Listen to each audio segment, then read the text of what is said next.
Good morning everyone.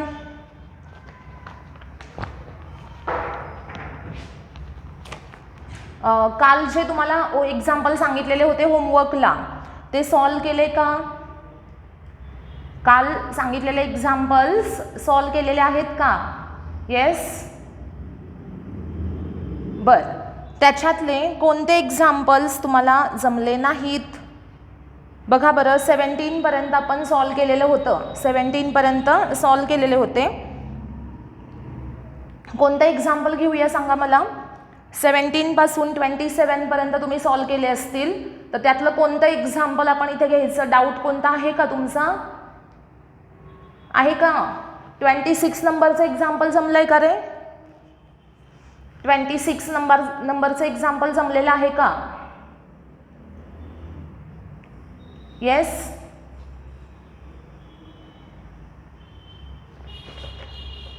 बघा, अरे तुम्ही काहीच बोलत नाही, मला कसं समजणार की तुम्हाला हे समजलंय की नाही? बोला. 21 नंबरचं एक्झाम्पल जमलं? 21, त्यानंतर 22, 23, 24, 25, 26, 27, यातलं 22 काय आहे? Radius of gyration of a body depends on. Radius of gyration जी आहे ती डिपेंड कशावर असते? तर रेडियस ऑफ गायरेशन कुणावर डिपेंड असेल? बघा, फर्स्ट काय? Mass and size of the body.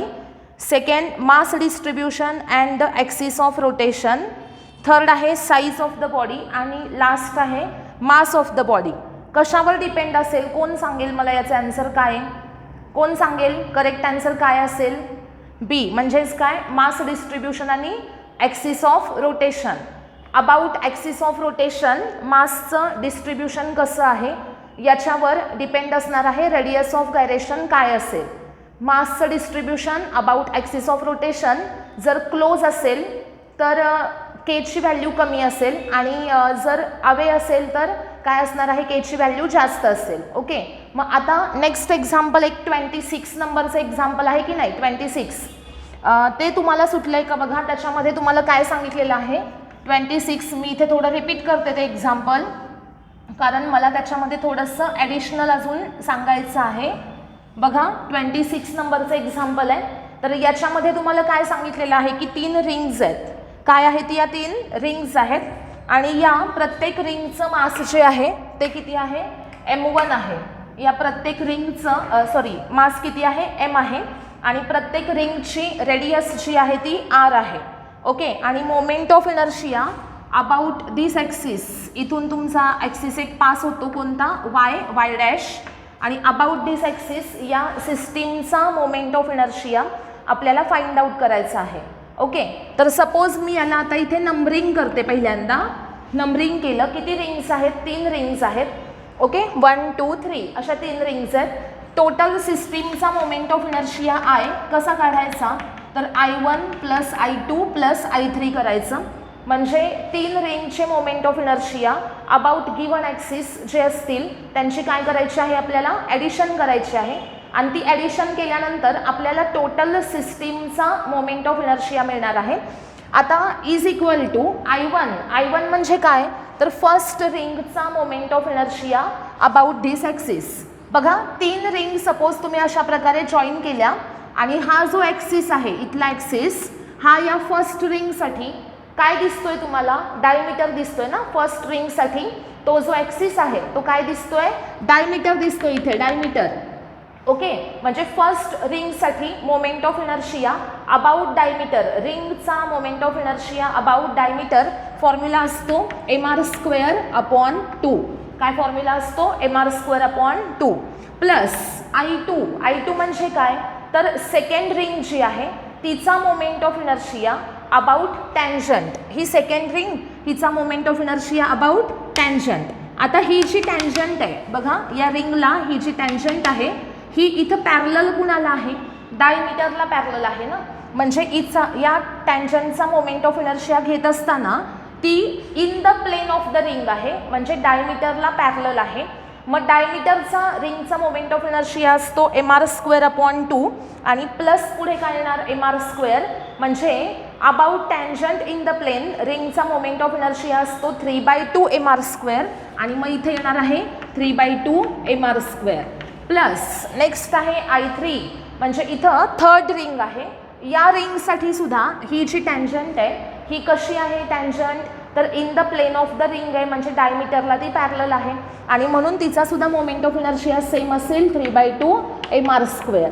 मग आता ॲडिशन करा, 1/2 + 3/2 + 3/2, आन्सर किती येणार आहे 7/2 mr². I = काय असेल 7/2 mr². आता मी हे एक्झाम्पल इथे परत रिपीट का घेतलं, आता नीट बघायचं. तुम्हाला ह्या 3 रिंग न देता इथं सपोज तुम्हाला सांगितलेलं आहे की या तिन्ही पण काय आहेत, डिस्क आहेत. काय आहेत, तिन्ही पण डिस्क आहेत, आणि त्या डिस्क सपोज अशा कॉम्बिनेशनमध्ये कनेक्ट केलेल्या असतील. एक्झाममध्ये जेव्हा असं एक्झाम्पल विचारलं जाईल त्यावेळेस तिथे असणारा ऑब्जेक्ट हा स्पिरिकल ऑब्जेक्ट कोणताही असू शकतो. मग त्याच्यामध्ये कोणता असेल, रिंग असेल, डिस्क असेल, सॉलिड स्पियर असेल, हॉलो स्पियर असेल, अशा प्रकारे तिथे कोणताही ऑब्जेक्ट असेल.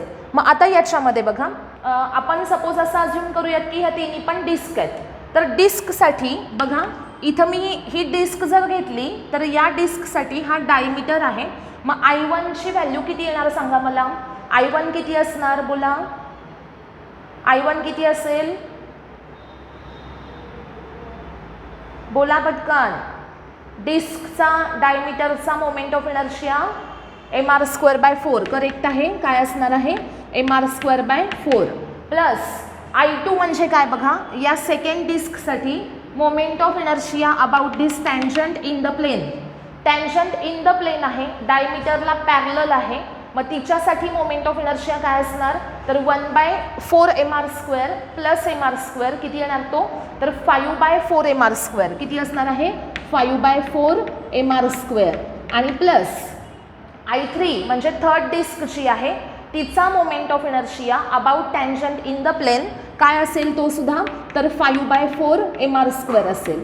मग आता 1/4 + 5/4 + 5/4 किती येणार 11/4 mr². फायनल आन्सर काय मिळालं आपल्याला 11/4 mr². ओके. आता तुम्हाला नेक्स्ट सपोज असं सांगितलेलं आहे की हे 3 जे आहेत हे आता रिंग झाली, डिस्क झाली, आता सांगितलेलं आहे हे सॉलिड स्पियर्स आहेत. काय आहेत हे तिन्ही पण सॉलिड स्पियर्स आहेत, आणि या सिस्टीमचा मोमेंट ऑफ इनर्शिया, टोटल सिस्टीमचा मोमेंट ऑफ इनर्शिया तुम्हाला फाइंड आउट करायचा आहे. तर सांगा मला, चला फर्स्ट I1 म्हणजे सॉलिड स्पियरचा about diameter moment of inertia काय असेल बोला, पटपट रिप्लाय करायचा बरं का. I1 फर्स्ट सॉलिड स्पियर, त्याचा moment of inertia about diameter, solid स्पियरचा अबाउट डायमीटर प्राची करेक्ट काय असेल 2/5 mr². प्लस I2 म्हणजे इथे सेकंड सॉलिड स्पियर आहे, त्या सॉलिड स्पियरचा moment of inertia about tangent, solid स्पियरचा moment of inertia about tangent काय असणार आहे, अबाउट टँजंट काय असतो मोमेंट ऑफ इनर्शिया 7/5 mr². बरोबर, काय असणार 7/5 mr². आणि प्लस I3 7/5 mr², म्हणजे किती आला 16/5 mr². आन्सर किती मिळाला आपल्याला फायनल 16/5 mr². ओके. अशा प्रकारे इथे आपण डिफरंट जर इथे ऑब्जेक्ट घेतले, रिंग असेल, डिस्क असेल, सॉलिड स्पियर असेल, त्याचप्रमाणे इथे आणखीन काय घेऊ शकतो आपण, हॉलो स्पियर घेऊ शकतो. तर हॉलो स्पियरसाठी काय काय येणार 2/3 5/3 5/3 2/3 mr² plus 5/3 mr² plus 5/3 mr² म्हणजे 12/3 mr², असा तो मोमेंट ऑफ इनर्शिया असेल 12/3 mr². ओके. आता यानंतर पुढचं एक्झाम्पल आपण बघणार आहोत. नेक्स्ट एक्झाम्पल घ्या सर्वांनी, मी सांगते ते.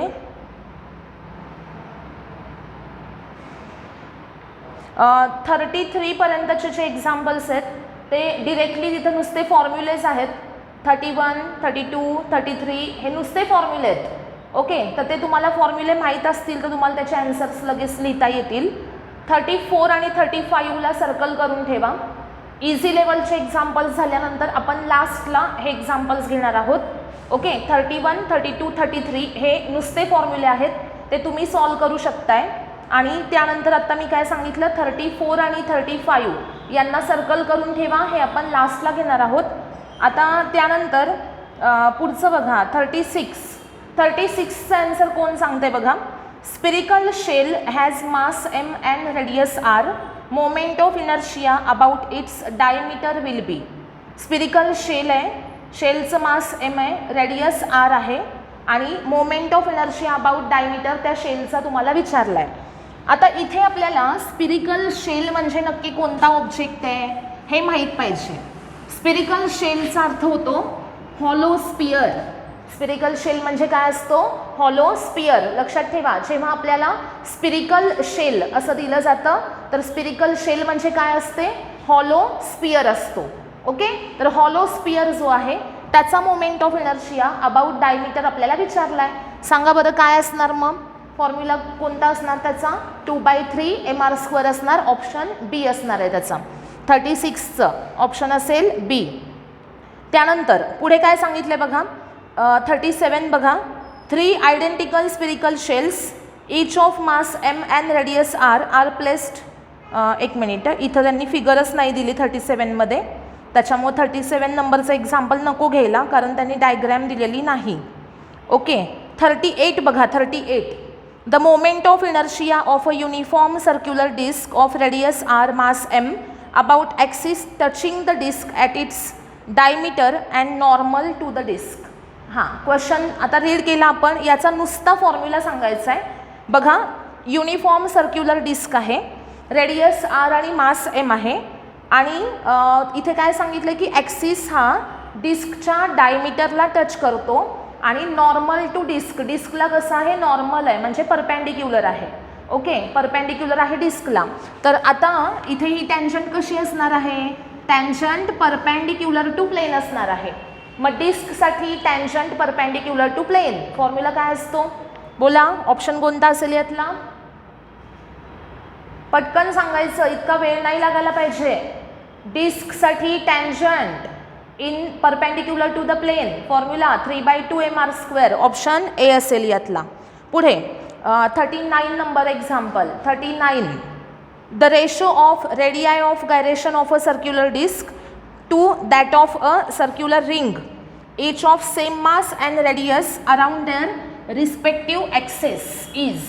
तुम्हाला इथे रेडियस ऑफ गायरेशनचा रेशो विचारलेला आहे. ओके. आता सगळ्यात महत्त्वाचं, आपल्याला डिफरंट ऑब्जेक्टचे रेडियस ऑफ गायरेशन्स माहिती असायला पाहिजेत आणि मग त्या कशा फाइंड आउट करायच्या, तर ते पाठ करत बसायच्या नाहीत. काय करायचं असतं, तर सगळ्यांचे सेंटरचे फॉर्म्युले जे आहेत मोमेंट ऑफ इनर्शियाचे ते घ्यायचे. हां, सपोज मी पहिलं ऑब्जेक्ट घेते इथं रिंग, पहिलं ऑब्जेक्ट घेते रिंग. तर रिंगसाठी about centre moment of inertia काय असतो, mr² असतो. ओके. रिंगसाठी about centre moment of inertia आहे mr². आता आपल्याला माहिती आहे की मोमेंट ऑफ इनर्शिया हा mk² या फॉर्म्युल्याने रिप्रेझेंट केला जातो. ओके. मग या mr² आपण mk² सोबत इक्वेट करूयात. m कॅन्सल झाला, k² = r² आला आणि मग k = काय असेल, r असेल. k² = r² आहे आणि म्हणूनच k = काय आहे, r आहे. ओके. म्हणजे फर्स्ट ऑब्जेक्ट रिंग, रिंगसाठी रेडियस ऑफ गायरेशन k = काय आहे, r. ओके. त्यानंतर नेक्स्ट डिस्क, सेकंड ऑब्जेक्ट कोणता आहे, डिस्क आहे. आता डिस्कसाठी सेंटरचा मोमेंट ऑफ इनर्शिया हा काय असतो, mr²/2. It is equal to mk². mr²/2 काय आहे, mk² आहे. कॅन्सल झाला, k² मिळाला आपल्याला r²/2. k² काय मिळाला, r²/2. दॅरफोर k r/√2. k ची व्हॅल्यू किती मिळाली बघा, r/√2. हा k असणार आहे. आता याच्यानंतर थर्ड ऑब्जेक्ट जो आहे, थर्ड ऑब्जेक्ट तो असेल सॉलिड स्पियर. कोणता असेल third object, solid sphere.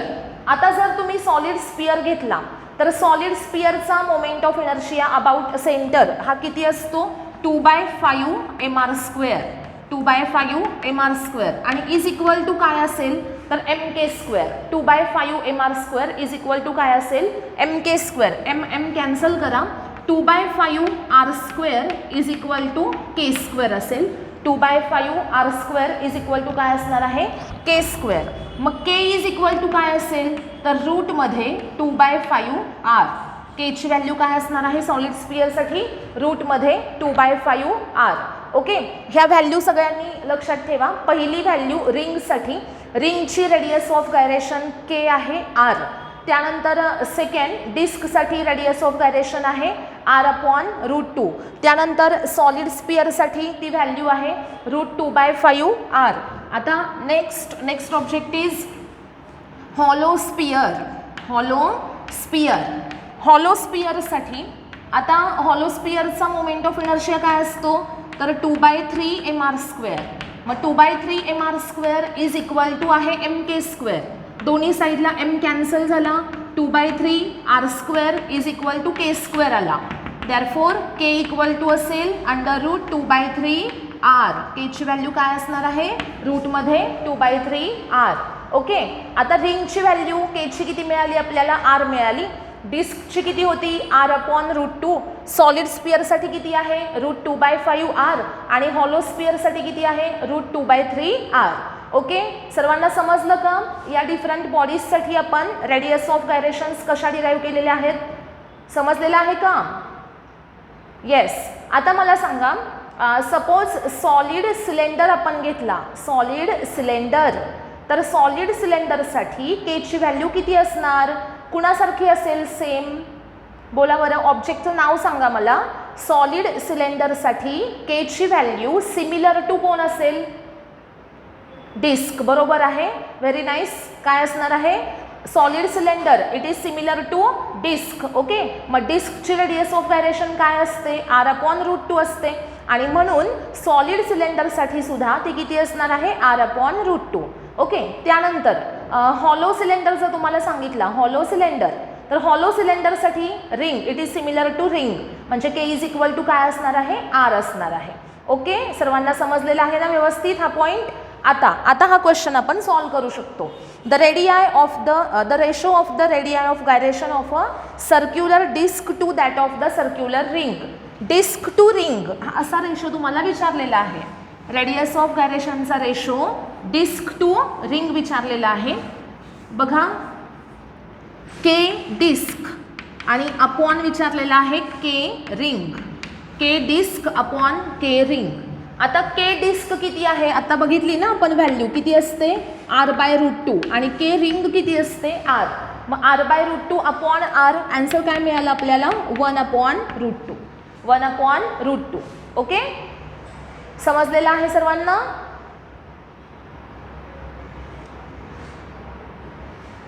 Yes.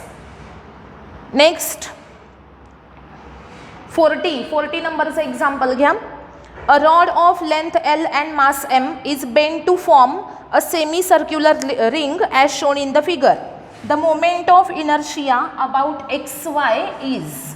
काय सांगितलेलं आहे बघा, रॉड आहे आणि तो बेंड केलेला आहे सेमी सर्क्युलर रिंगच्या फॉर्ममध्ये.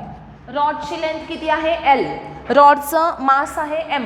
आणि रॉडला काय केला, बेंड केला आणि त्याच्यापासून काय फॉर्म झाली, सेमी सर्क्युलर रिंग फॉर्म झाली.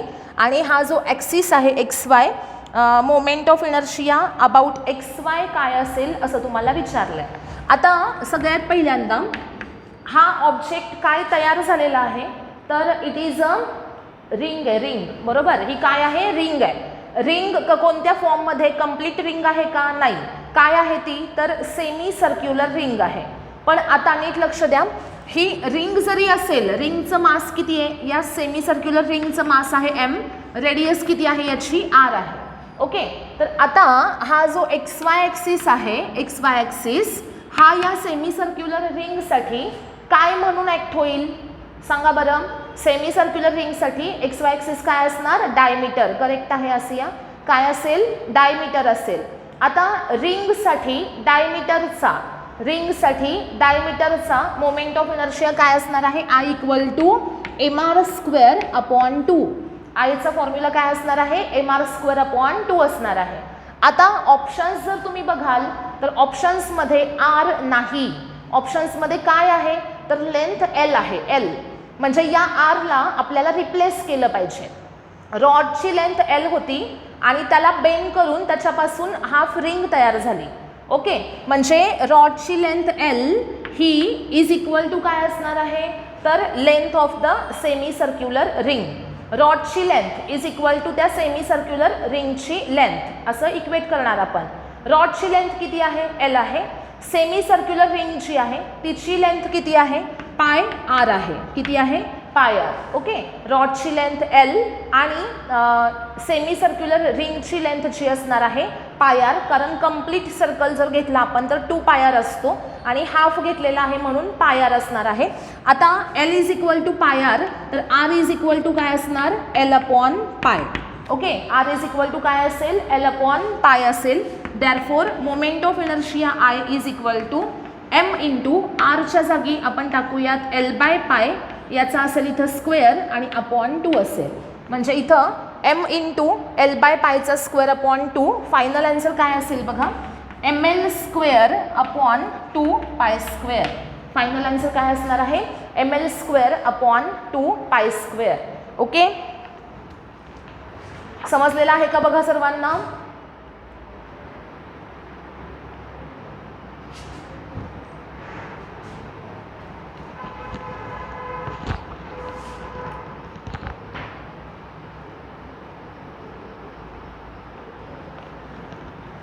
झालंय ना. नेक्स्ट एक्झाम्पल घ्यायचं.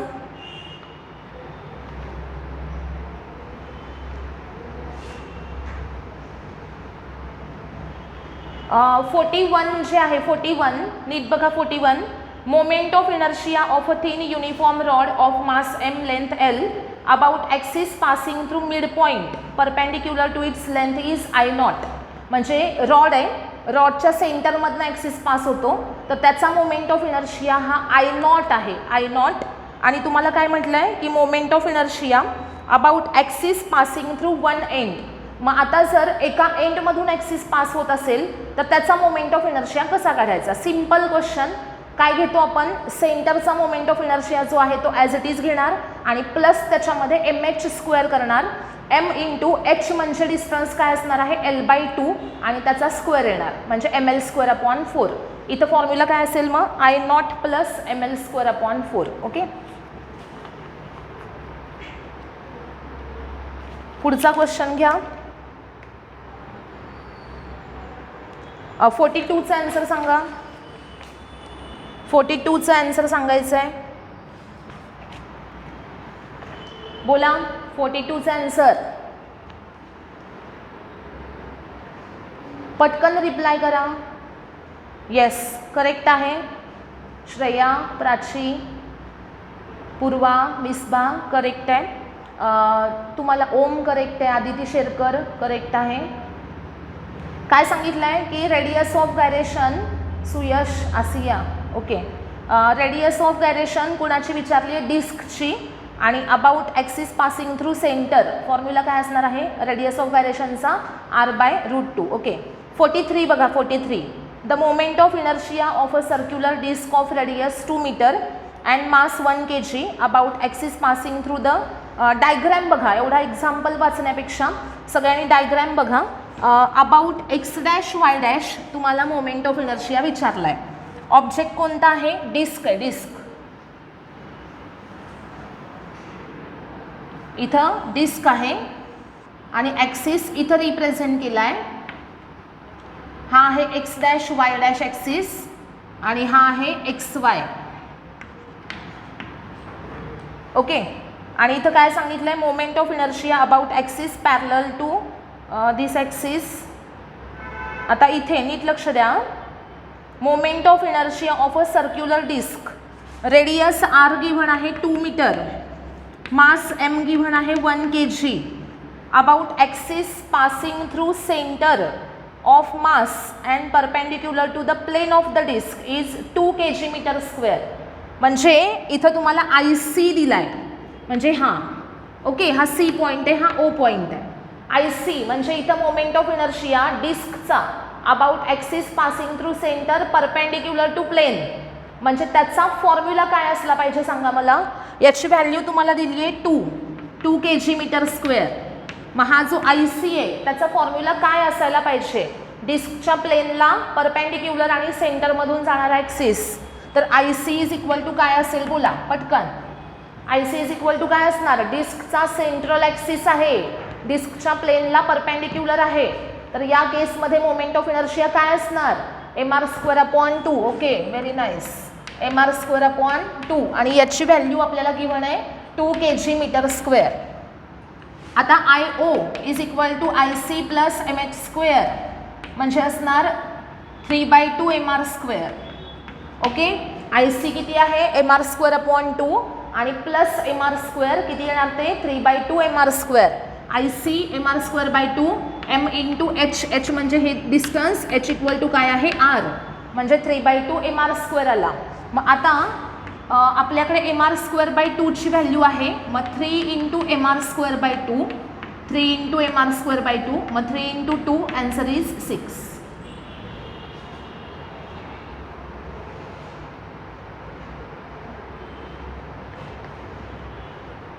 Okay next 44. एक्झाम्पल नंबर 44 घ्या. Moment of inertia of a uniform rod about axis perpendicular axis passing through one end is I1. रॉडसाठी एका एंडमधून ॲक्सिस पास होतो आणि about that axis moment of inertia I1 आहे. तर I1 is equal to formula काय असेल बोला. I1चा formula काय असणार आहे बोला लवकर. रॉडचा एंडचा फॉर्म्युला काय असतो.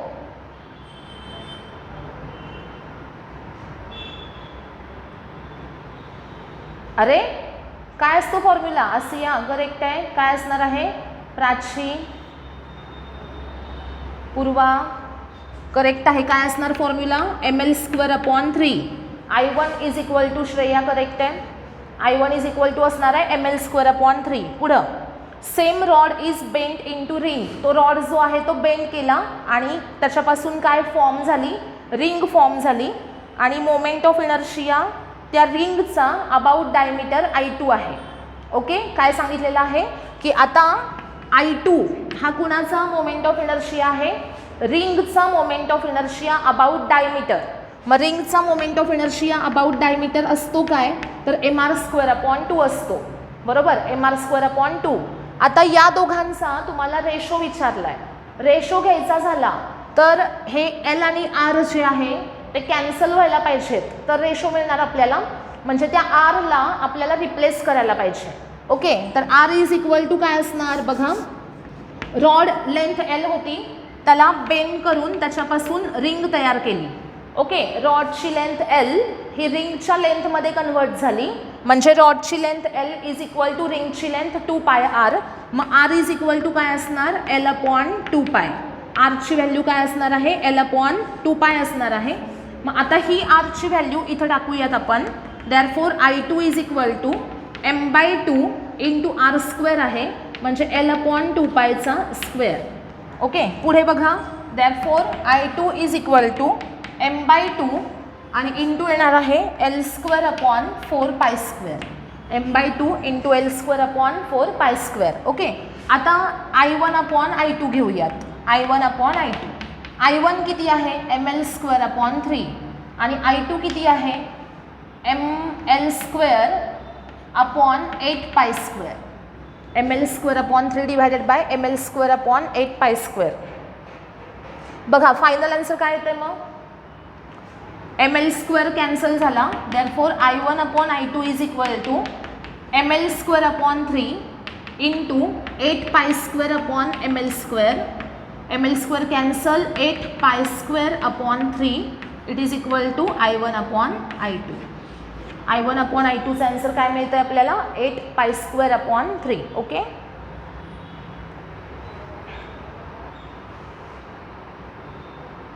नेक्स्ट 46चा आन्सर 45 घ्या. 45 3 point masses each of mass m are placed at the corners of a equilateral triangle of side A.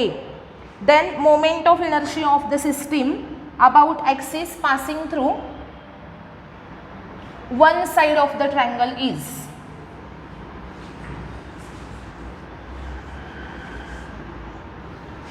Triangle आहे, या ट्रायंगलच्या 3 पॉईंटला 3 कॉर्नर्सला 3 मासेस ठेवलेले आहेत. 3 कॉर्नर्सला 3 मासेस ठेवलेले आहेत. प्रत्येकाचं मास किती आहे इथं? m एवढं मास आहे. आणि तुम्हाला काय सांगितलं आहे की moment of inertia of the system about axis passing along one side of the triangle.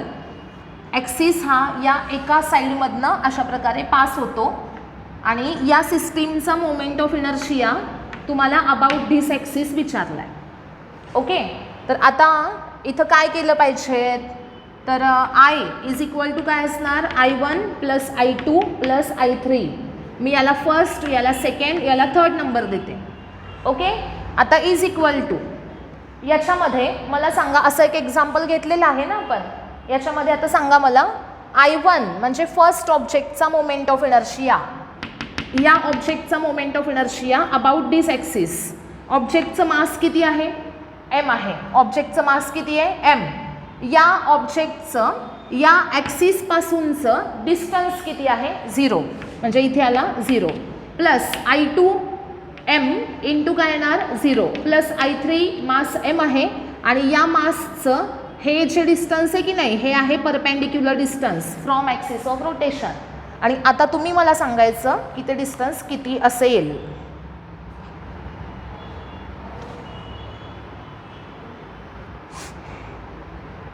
किती असणार आहे?